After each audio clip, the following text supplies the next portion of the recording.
So this is the entrance to the Herbert Art Gallery and Museum. There's really two sides to it. The original museum will go there in a little while. This is a new entrance actually, or rather it's been modified quite extensively. Also you have to pay to get in now. And this is the newer bit, which is pretty spectacular.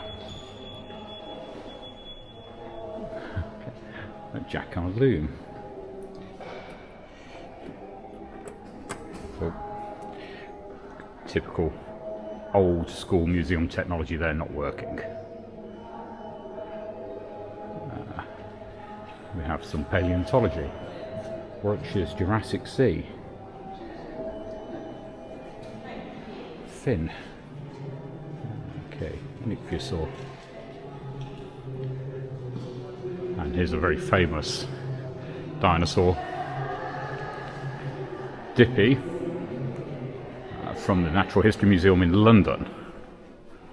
That's pretty spectacular. So it's not here permanently, it's been here for quite a long time. I'm not sure when it's going to be moving.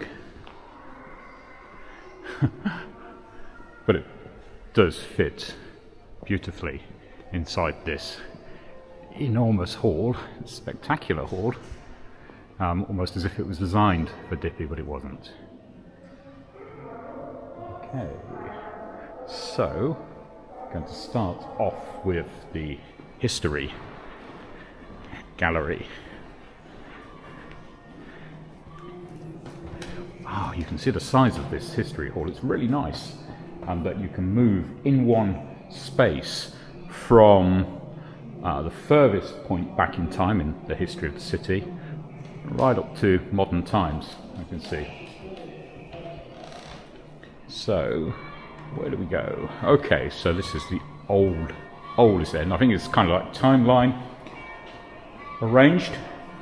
Artifacts from Coventry's past. Roman invasion of Britain.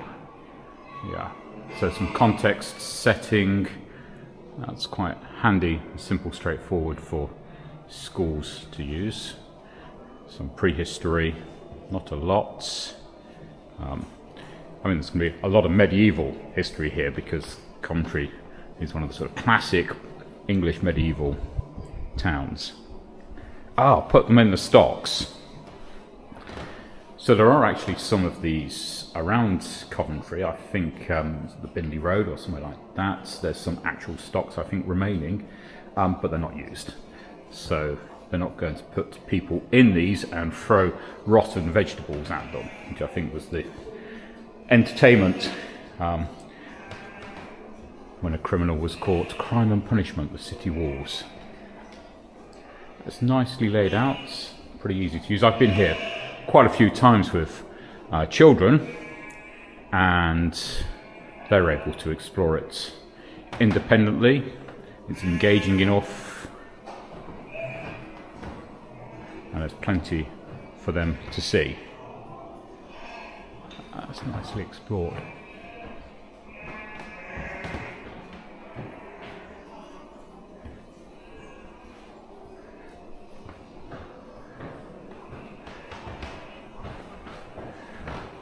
Okay, so that's some information about one of Coventry's wealthier times, the weaving industry.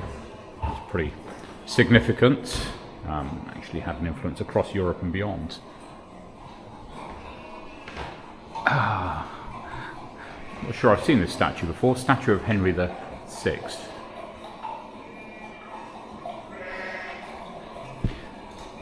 Coventry is a very modern city, not just because of the damage from the Second World War bombing, but also it grew very rapidly after the Second World War, and there's a lot of modern buildings. So the city centre itself is very modern, and it can be quite hard to find the medieval or earlier history. There's a wonderful Lunt Fort, which is a Roman fort on the edge of the city. That's a brilliant place to visit when it's open. I think bank holidays during the summer, and during school holidays as well. But it can be quite difficult. I think there are some very good tours you can take to find things like the remaining bits of the city walls. There's bits of castle all over the place, like Caledon Castle. But this is a really good collection, bringing together artifacts to tell the story, because it's been quite hard to access that on your own around the city. Okay, Jacquard loom cards, they're always fascinating for children. We'll talk about how they are the forerunners of the computer. And we're moving forwards in time. Oh, here's the cloth. So some of my own family from Coventry were involved in the cloth textile business, I believe. There's still some of that operating today. Cash is a very famous company. I'm not sure if that's still going.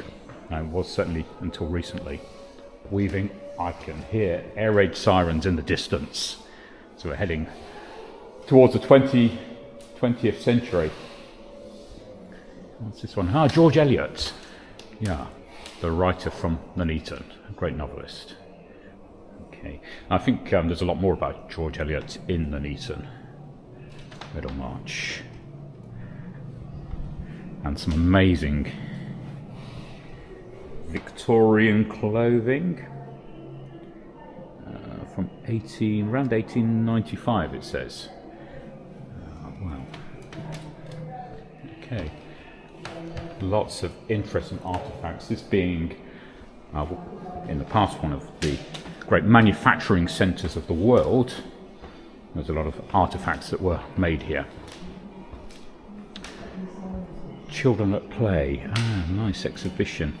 Okay, this is always popular in primary schools, is how children played in the past. My wife, primary school teacher, has, I think, some toys and artifacts from the Victorian times that she uses.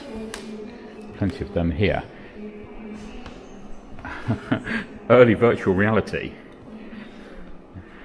The stereoscope. I wonder what happens if I put the camera on there. That's probably not going to work. Okay. And bicycles. Many of the great innovations in bicycle manufacturing and design happened in Coventry, which is fantastic. I've just jumped to the other end of this nice exhibition about Coventry, because there's a guided tour going on over there and I didn't want to disturb them. We'll head back that way in a minute, but we're much more up to date here. So you can see this is the modern world, and people like me, of my age, I'm born in 1971. This is actually my childhood on display in a museum, which is a bit strange. But there's going to be some of the most significant things about Coventry, like the two-tone music from the late 70s, which was an amazing phenomena and internationally impactful. Bands like the Specials. Now there's a museum in Coventry dedicated just to this, and I'll get over there at some point and record a video. And of course, Coventry City Football Club, winners of the FA Cup, and on the way up again. So yeah, they have quite a loyal following, and some good news for that team recently. I can remember the celebrations when they won. It was quite amazing. And we have some really good stuff about the different ethnicities, people from all over the world in the city. And when I was growing up here in the 1980s, it was an incredible multicultural, genuinely multicultural, just people just living together and sharing each other's cultures. And I would go round to my friend's house who were from all kinds of different places and find out about and join in with their culture. I remember sport being really important in that, hockey especially, which is very big in India. Okay. And there's the industrial union heritage on display here, and some political stuff, which must be really good for schools to inspire children to get interested in what could be quite a dry subject. So that's the late 70s, early 80s. Victory to the ambulance workers, get Thatcher out. I remember those days. I remember actually being part of many of those demonstrations, events. We had, so that's, okay, women equality lifestyles. Some of the toys I had when I was young, including the orange with bouncy fingers and Etch-a-Sketch. Yeah, primitive iPad. Awesome. Okay, so let's just head. I'm just going to head back to the middle of the exhibition now. And we're sort of heading into the 50s, 1940s, Second World War. And you can see that Coventry had some big, heavy industry at the time. It's all about Coventry's engineering success, building airplanes, being part of the development of the first successful jet engines, telecommunications, radio, all that kind of heavy engineering manufacturing. There's a lathe. I can remember actually at school learning to use one of those because I thought we were going to be going into the manufacturing industries when we left school. Yeah, it didn't happen for me. Okay, and we're just moving into the Blitz of the Second World War when Coventry was bombed twice heavily in the Second World War. And this is a popular one, which is an air raid shelter with some oral history recordings.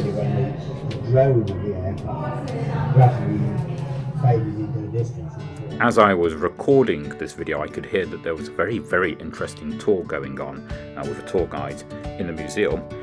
So I could hear that they were finishing. I went over to say hello, and at that point I met the amazing Spooky Joe.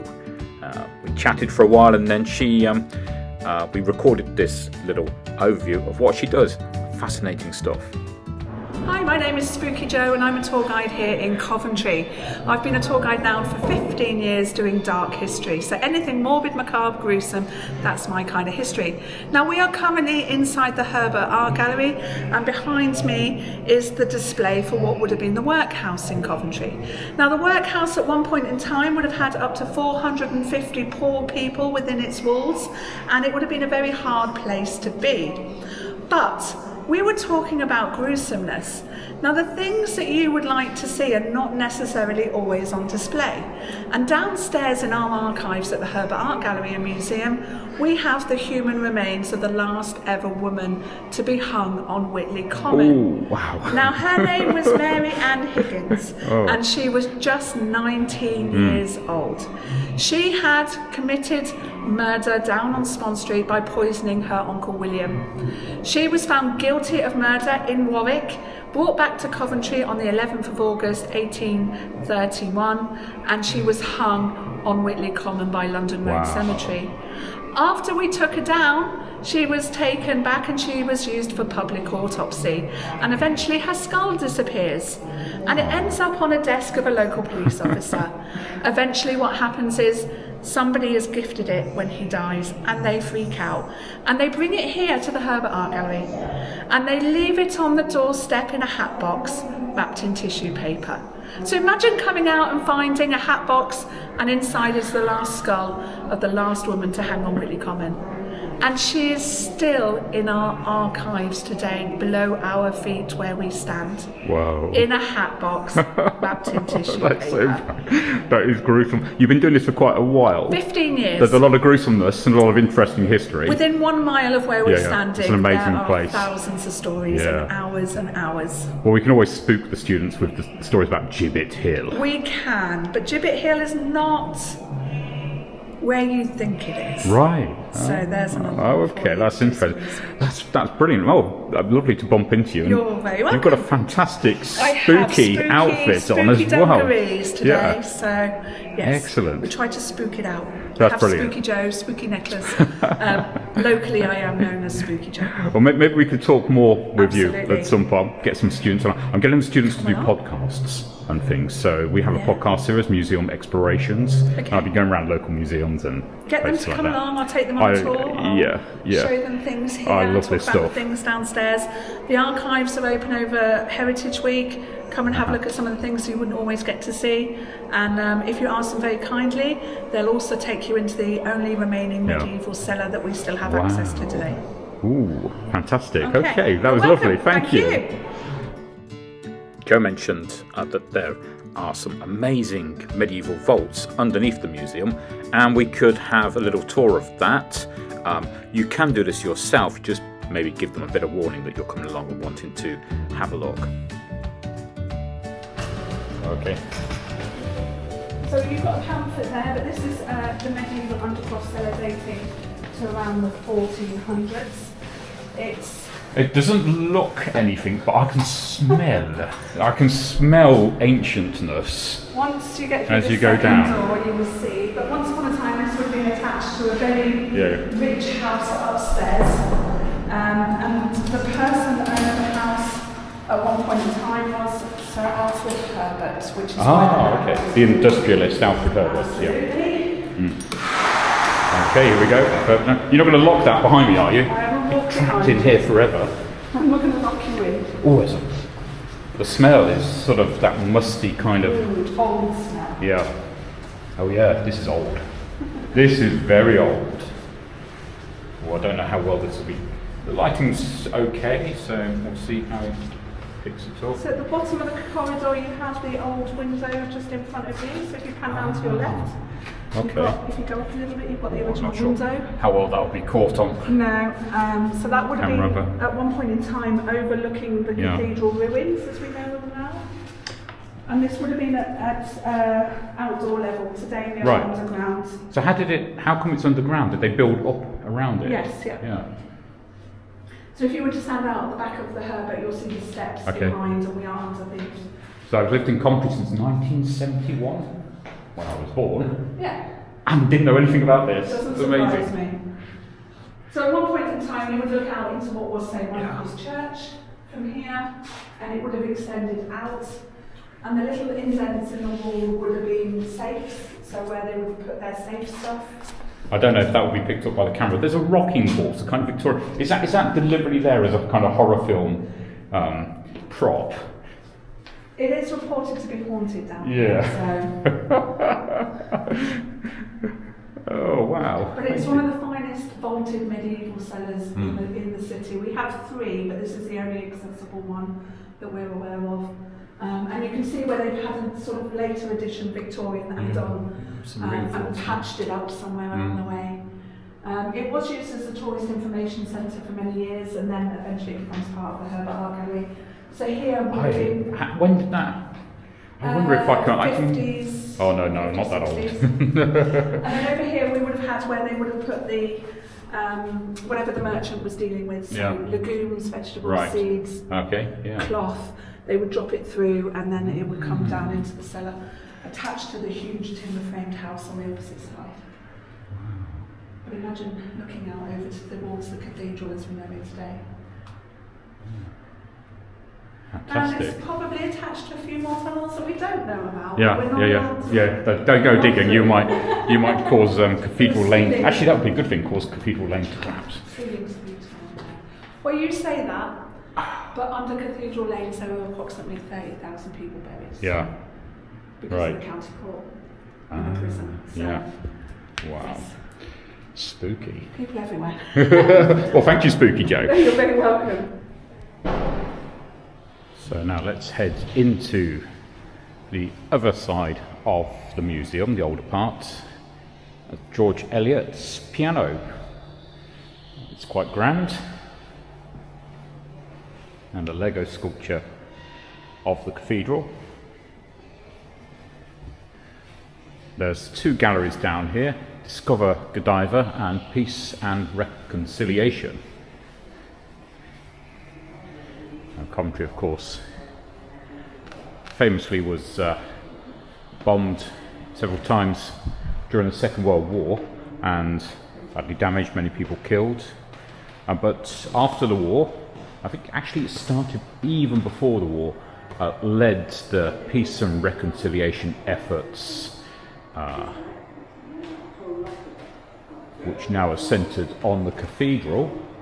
We have lots of memories of that here, and since then has led peace and reconciliation work around the world.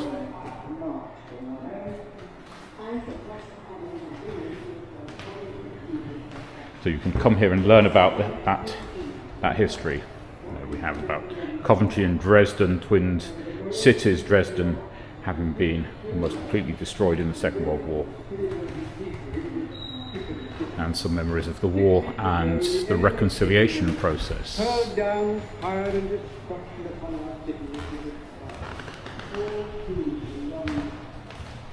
Very much key to Coventry people's identity, but I'm not sure that many actually know in detail the history and the important role played in peace and reconciliation. So let's just pop next door, Godiva. Again, something very central to Coventry's identity. So here's the statue of Peeping Tom. And this is all about Peeping Tom, Leofric, and most importantly, you can see depicted there on a horse, Lady Godiva. And the legend has it that Lady Godiva, who was a real person, was married to Leofric, who was a real person, an earl, who suddenly raised taxes, and to protest against this, Lady Godiva rode naked through the streets of Coventry. Everybody agreed not to look at her, but somebody broke the agreement, and that would be Peeping Tom, who was punished severely in response. There is some basis to some of this in real history.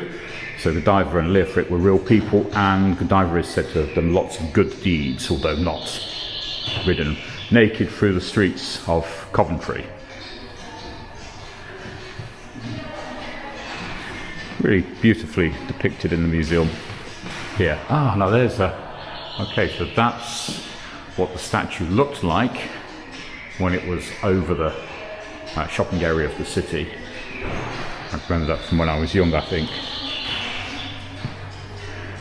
And the Lady Godiva symbol, the symbolism was used extensively throughout Coventry's history.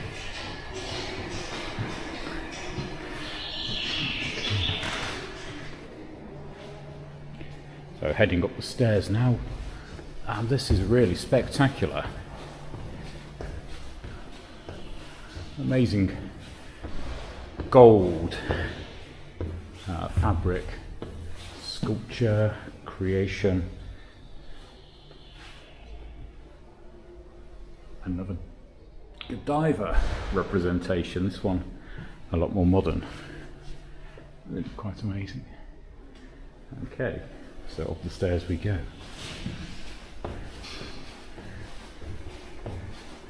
And there will be some temporary exhibitions up here, including quite often there'll be one that's a kind of travelling exhibition that you have to pay for.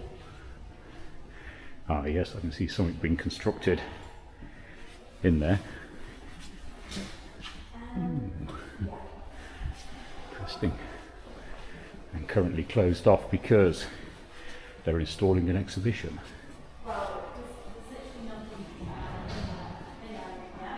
Ah, now, just turning back, we can see that amazing Godiva.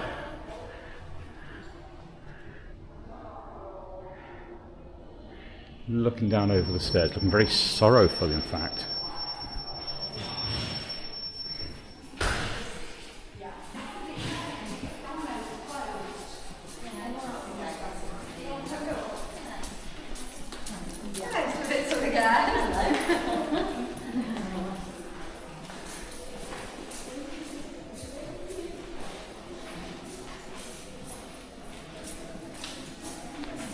Okay.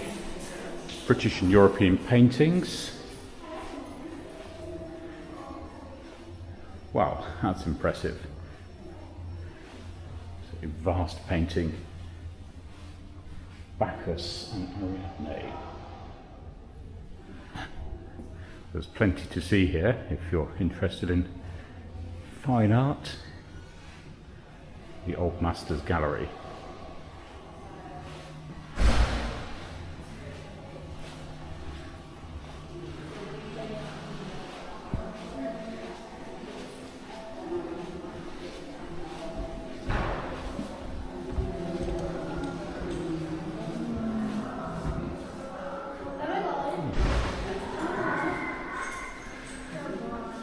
Okay.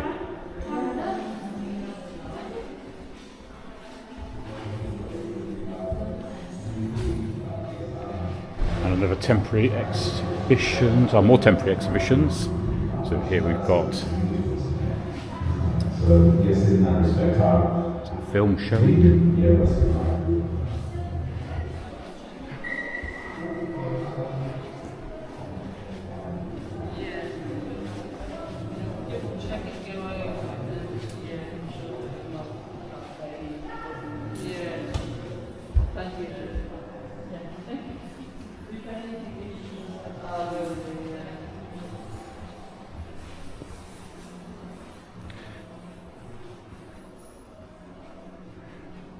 That's quite extraordinary.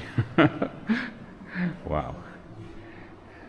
It's a big space, so they can get quite large exhibits in here.